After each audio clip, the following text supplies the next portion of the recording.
right, we are here again, a clinical conversation with some experts. We're talking about CSM today, the Combined Sections Meeting that the APTA puts on every year. This year it is in, somebody help me, this year it's in Texas, Houston, Texas. And we have a great group. We're going to divide and conquer here today. We're going to start by talking about if you're a student and you're attending CSM, kind of everything that you need to know, especially if you haven't been. And there's going to be some good information to take away here. So we have Alex, who is really kind of our student liaison, if you will. I know amongst other things, but we're going to get right to it. We have Ashley, of course, who's very smart. And we have Jamie, who is our talent acquisition expert. So a great panel here. And we're going to dive in. If I'm a student, first things first, Alex, like, what do I need to know? Let's just talk about getting to the damn place. Do I need to register? How it's the hotels, airfare? How early in advance do I need to get that stuff prepared and executed on? So if you want to stay close to the conference center, you're probably out of gas already. Like, you needed to book that in advance. But if you can stay just on the outskirts, then you'll be okay. The actual conference, you can book them till the day of the conference. So if you decide to do last minute, that's okay too. You just go on to that website and register. I believe that there is a student discount.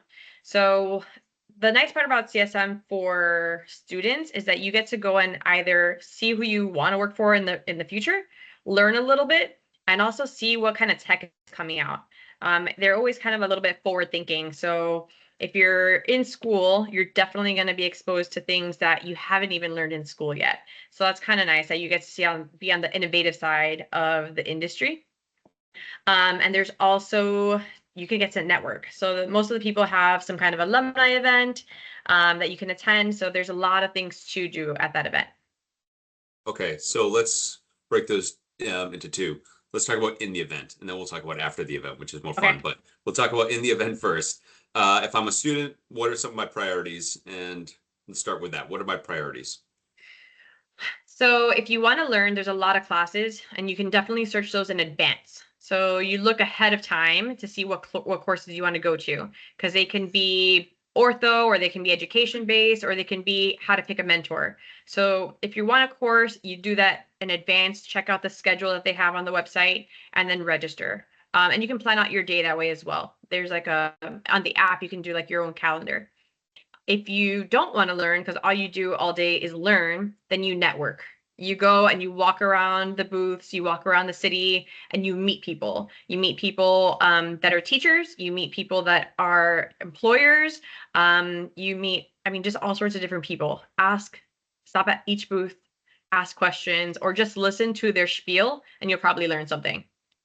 What's a good question to ask? If you walk up, you don't know what to say. What's a good first question? Tell me about yourself. Tell me about it. They will have a spiel. What do you do? What are you selling? Tell me about your company. Yeah. Tell me about your company. Simple as, are you guys hiring? Get the organization to just start talking about themselves. They're open to be sharing all the information they want to, from as simple as maybe asking about what the culture's like, right, at the organization or at your clinic. What does that represent? How will that represent the rest of the organization? Maybe talk about benefits at high level. Maybe the different locations that you might be interested in. Try to ask them, maybe like Cora. Cora has, 250 clinics or so. In how many states, Adam? 10 states. 10. Yeah. 10 states. So we could be at a location near you. And that goes with any other organization. Hey, Jamie, you develop relationships with professionals. I imagine you talk to some third-year students. Mm-hmm. What are, if you've talked to some recently, or say throughout 2024, what are some of the questions that they ask? Like, what's maybe one common or two common questions that you hear repetitively from students? I think even narrowing it down is, do you guys provide a mentorship program? Yeah. That is the biggest question from our students who are graduating. I'm going to go on a soapbox about that. Good. Well, I was going to say we did have a conversation, Ashley, with Stephanie May, about mentorship, right? Wasn't it? Mm. But that's good. Okay, so if somebody's asking about mentorship, what are some of the boxes that they can create on their checklist to make sure that they're checking to make sure that their mentorship Yeah. of 'Cause the you need to go organization is beyond legit? just yes. Okay. That's a great point. Like have a checklist. Yeah. Let's start with that. Have a checklist of what you want in your mentorship program. Because I think it's a buzzword. It looks so different in different companies, right? So is it in person or is it virtual?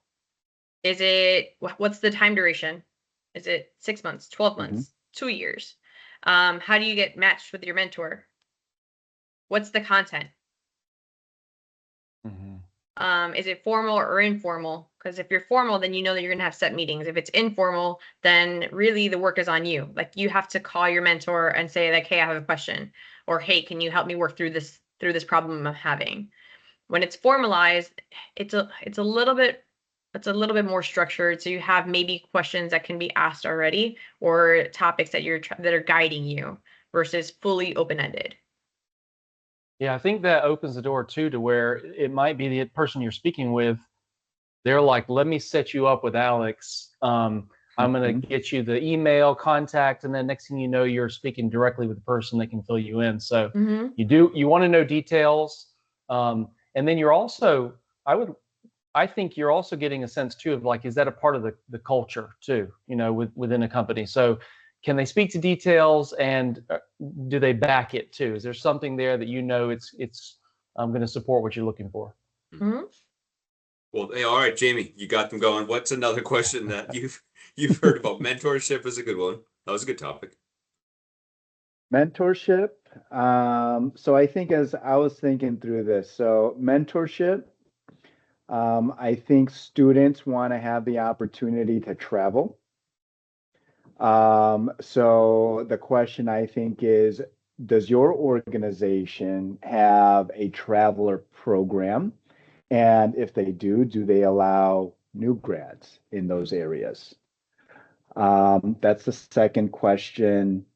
And another big question is, do organizations provide a loan assistance program, a payback program?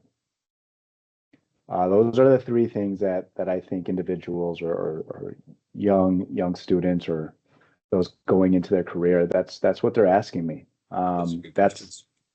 Yeah. I would say that was a good cheat sheet for employers who are preparing to be there too, to be prepared to answer those questions well. For sure. Yeah. And I think if you are a third year student, and you have an idea or what setting you want to be in, look up those organizations that are in the setting that you prefer and connect with them.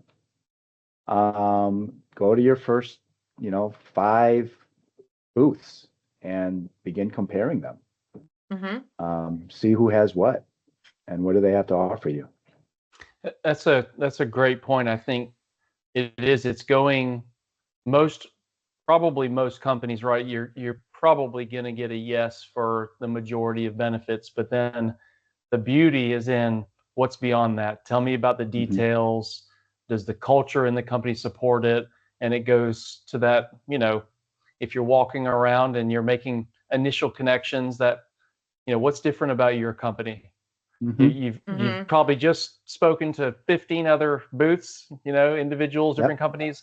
What's different to yours? And see whether or not that's something that they can speak to right off the bat. Yep. Another thing that I would mention, not only to students, but just to also seasoned professionals, when you're meeting everyone at these types of events, everyone's got their A game, right? They're going on, everyone's in present mode. So you're going to see everyone in present mode. The organizations that really care and the ones that you should be really selecting are going to filter themselves out because it's those that follow up with you are the ones that are going to be making the difference. I like that. I want to give some love to the first and second year students so that come, or like the young ones, the ones that aren't getting ready to graduate. Yeah. Because we have I've been kind of shocked at how many of the younger students end up going to CSM. Yeah, it's quite a bit.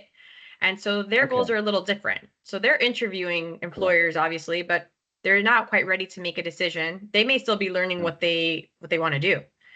So what you can do is, like, somebody like me will be there for the company. So I run the student program. Ask to meet that person, or ask what kind of experiences are available. Where do you have locations? What are your CIs like? Is there a program, a curriculum that your company offers for students? So you can ask to the contact person for actually doing a rotation with them. Alex, what's your title? Director of Clinical Education. So I would say to students, ask for that. That's the buzz title that you need to be asking organizations. Is your director of clinical education here, or your education liaison between the organization and the schools? Ask if they're around, so that way you can get, deeper questions answered. But And first and oftentimes second those year, people will have, like Alex will have relationships possibly with the schools, and maybe the one that the student's attending. So that's a good connection to make, and you really kind of close that circle. Yeah, part of my job is to talk with DCEs or ACCEs, so the assistants or the directors of clinical education for the schools, basically all day. There's a large chance that I will know the student's person or contact person. So absolutely. I would say for those that have, one more thing, for those that have gone through clinical rotations and are starting to gear towards their preference, once you start connecting with those organizations as a student, well, first start connecting with those organizations as a student, start emailing them, start saying hello, start building that relationship. It's going to get your foot in the door much easier. As one last thing I just also want to add. Yeah, that's a good call out. Okay, so you attend the event, you do some networking, and you do some research, and then after the event. So the event ends, well, the conference ends what, 3, 4, 5 o'clock or so. And I've been to one CSM, and I know that there are happy hours and other opportunities. Well, there's the events as well. I know Cora sponsors the DEI event. And then, of course, there are happy hours, and I know Cora is hosting a happy hour as well. But what happens when the sun goes down? Oh, that's when people tell you that, Adam. you gotta live it. You gotta live it a little bit. So definitely there's always events going on. I always try to make it to my alumni event, because it gets you into contact and you get to see your professors, your classmates in a different light, not just that really strict academic setting. There's typically food and alcohol involved, and it's a good time for everybody. So that's an important event that I like to go to. But there's always companies doing happy hours, always, and you get to choose which one you want to go to. So there are reps, like device reps, that have happy hours. Some of them are really big, like huge parties. I think last year was at an axe throwing place. Cool. And this year, where we're hosting our happy hour, it is like the inside is kind of private, but the outside plays live music. So you have a little bit of that inside and outside feel. And we would love for our students, future or current or past students, to come and visit us and hang out with us and say hi. But and we also have, you just get together and explore the town too. So you pick your friend, or you pick 2 or 3 friends, and you find what there is to do in Houston and check out the local joints and eat and drink. In moderation, of course. Sure. Yes. Safely. Well, there really is a magic to there's benefit to both, but when you're in that separate environment of, like, it's more relaxed, that's, if you're thinking about future jobs, let's say, in today's world, it's hard to imagine that you're not going to end up with a job. You're going to have the job, but it's those extra connections. What is it that you're passionate about?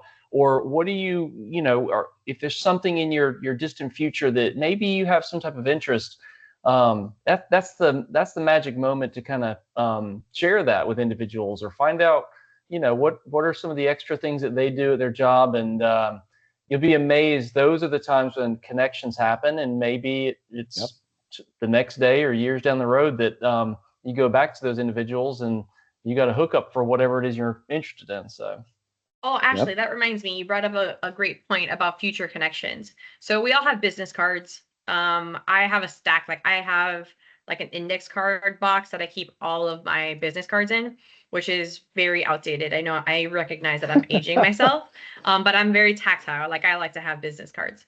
But if you don't, there is definitely an app where you can scan business cards in so you can keep those connections and make notes on them.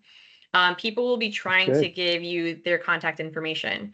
And if you don't want 100 business cards, then download some kind of app so you can organize yourself and keep it. I have definitely reached out to people a year, 2, 3 years later and say, hey, remember that we met at this location? I need you. yeah, that's cool. Does CSM, do the booths have QR codes? Ours does. A lot of them do. Well, for CSM, does CSM provide like for like registering at the booth or anything, or? There on your name tag, you'll have like a barcode, and then you can get scanned in by the company. Not all companies do this. Are we doing that? We are doing that. We'll have raffles too, which most businesses will have raffles. So leave room, I would say, in your suitcase for bringing things home. I know the big, Oh, that's a good one. the big item last year. I'm sure it's the big item every year, but it's the cane, the cane, the The Theracane. yeah. Those guys, what I love about those guys is their booth is just the boxes, and so no additional charge. It's a marketing genius. And yes, they just hand out those Theracanes to PTs, or you have to be a clinician, I think, or student to get one. You can't just be a nobody like myself. Okay, good. It's where I buy my shoes every year. I also picked up a pair of running sneakers there. Also remember, some people give giveaways like ice packs, etc. Be careful of what you're taking, and if you try to take it back on a plane with you, some things are not allowed through the security checkpoints. Like an ice pack has a liquid in it of some kind. So some good other points to be made there. Anything else? Final words. Let's wrap it up so these guys can get back to studying. I don't think just talk to people. Don't be afraid. Everyone's there to talk and to meet each other. So ask questions or just let them freely talk by having a very open-ended question you ask them. Absolutely. Yeah. I would say stop by Cora. We would be more than happy to meet you guys. So stop by and ask us any questions if you guys want to test anything out before you hit the market out there. This guy always building relationships. Yeah. All right, we're gonna end the session. Thank you guys. We're gonna start again. Wait, Ashley, did you have one more? Well, I would just say this, kind of going back to the beginning, but if you're looking to dive into some of the courses and stuff that are offered, give yourself time to plan that out. I mean, you know, you're not going to spend 10 minutes searching through and picking the right course. There's so much. So put time into researching those if you're going to take them. It's worth your time. I can't wait to snip this together with like the top tips. It's going to be good. All right, we're going to end this session, but we are going to be back with more for other audiences, professionals, and those just looking to learn. Like, we're going to dive into some things that you want to learn too. So thanks for watching this session. Remember to jump in and watch the next one as well.